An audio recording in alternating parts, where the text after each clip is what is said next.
We make relationships a lot more complicated than they have to be. And in this video, I want to talk to you guys about, how to manifest that love in your life and how to get the relationships that you want. So my name is Chrissy, and I'm so glad that you stopped into my YouTube channel. So let's talk a little bit about what this means. As somebody who suffered from anxious attachment disorder, as somebody who suffered from codependency, I was a toxic love junkie for over 20 years. And that was my addiction. And so what I've finally come to understand was I was going about things in the wrong ways.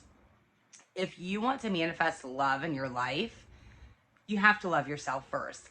Nothing that you're going to see on the outside, or nothing that you're going to get on the outside, can really give you what you're looking for.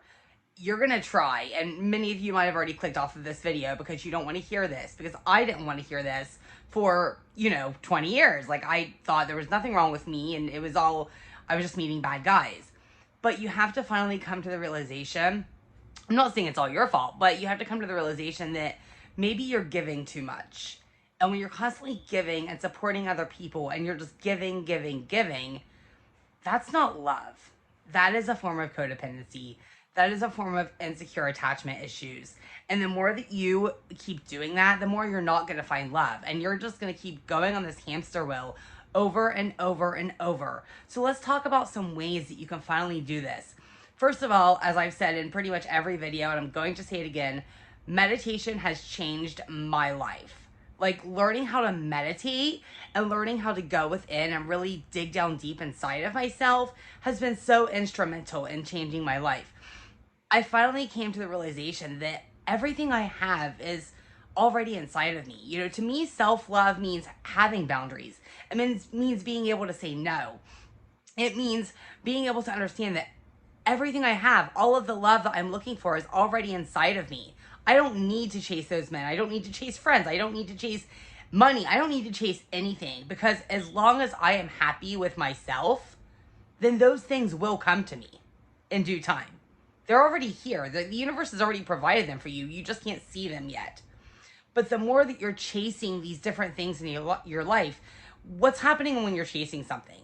Think about, if you're chasing a friend, you're running, and you're chasing a friend. What are they doing? They're running away from you, okay?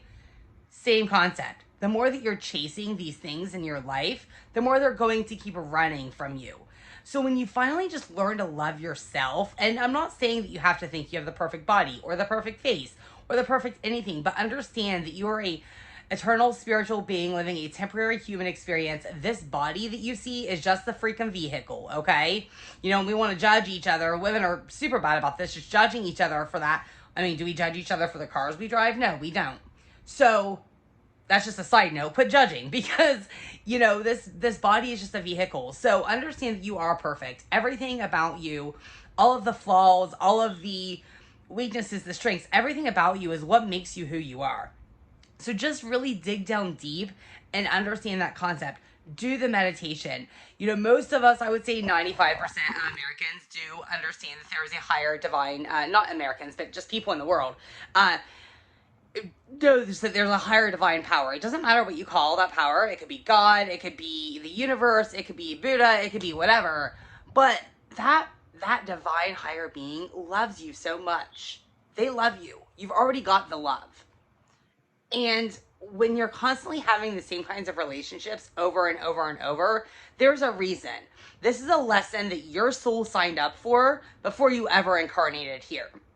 So when you understand that these are lessons, and you're going to keep repeating the lessons until you learn the lessons. And if you don't learn it in this lifetime, you will have to come back and do it all over again. And do any of us really want to do that? No, we don't. We would prefer to get this life done with, learn the lessons, and move on to heaven or wherever the afterlife is, okay?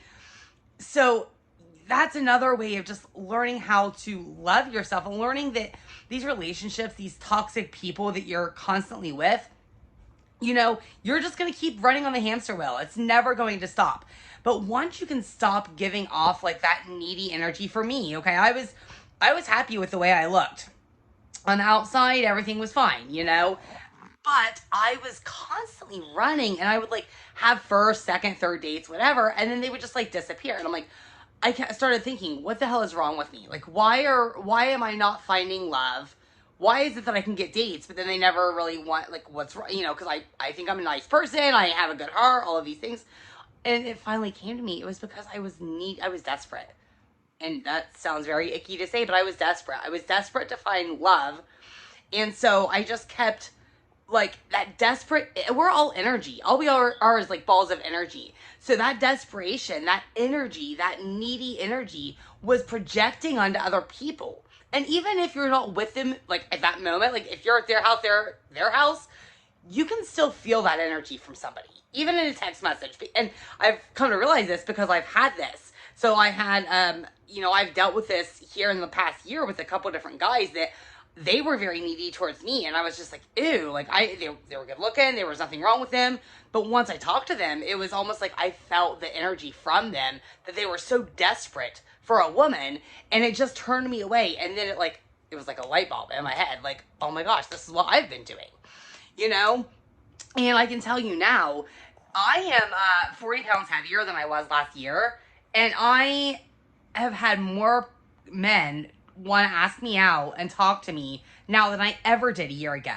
And I say no because I am not dating at this point in time because I'm so focused on other things that I'm doing. But it just goes to show you that it doesn't matter what you look on the outside. That energy from you is projected onto them. And I know now, like, the reason I'm getting asked out and the reason this is, and I don't say this to brag at all, but it's because I finally love myself. I love myself, and I know my worth, and I know my boundaries. And the sooner that you can learn this stuff, the easier it's going to be. Because what happens is, if, you know, I've had to deal with this with my family because I have boundaries now, and I'm making time for me, and I'm doing things I want to do. And so they're like, who the hell is this person? You know, who the hell is this woman? What did you do with our mom or whatever? I feel like they think sometimes. But, or what did you do with our daughter or whatever? So the sooner you can have the boundaries and learn to say no and start loving yourself before you get to your 40s, before you get to a point where you're having children and you're getting married and all of these other things, because then that person has to learn your boundaries. Like, they're used to you giving and supporting all of the time, and now all of a sudden you're not doing that. I mean, you're still supporting, but you're not giving everything of yourself. You're having boundaries. You're starting to love yourself. They're going to look at you like you're a freaking alien. They don't understand it. So the sooner you can have this stuff happen in your life and start loving yourself and start understanding how worthy you are, and start flipping the belief patterns that have been, you know, like, have been pegging you like your whole life so far, then when you meet that person and you do get married and you do have those children, those people are already going to know what your boundaries are. And you're going to be a better mother and a better wife for these things. So, and that's just all there is to it. Learn how to love yourself. It's a marvelous adventure. Self-love is not always the easiest thing to come by. I will be making some more videos having to do with this because I think it is so important. And I really want to help everybody watching this, but especially our younger generation, because if we can get them in this state of mind before they get married and have babies and these other things that they're going to be doing, then we can really break the cycles and we can really help people. So if you like this video, just hit the little red subscribe button. I will be making more videos. I'm also over on TikTok at Soul Connections 11. I do make probably more TikToks than I do YouTube videos. I also will be starting a podcast here probably within the next 6 months. That's something that will be coming out. So I will keep you guys informed of that. And until next time, I hope you have a marvelous Saturday, and I love you.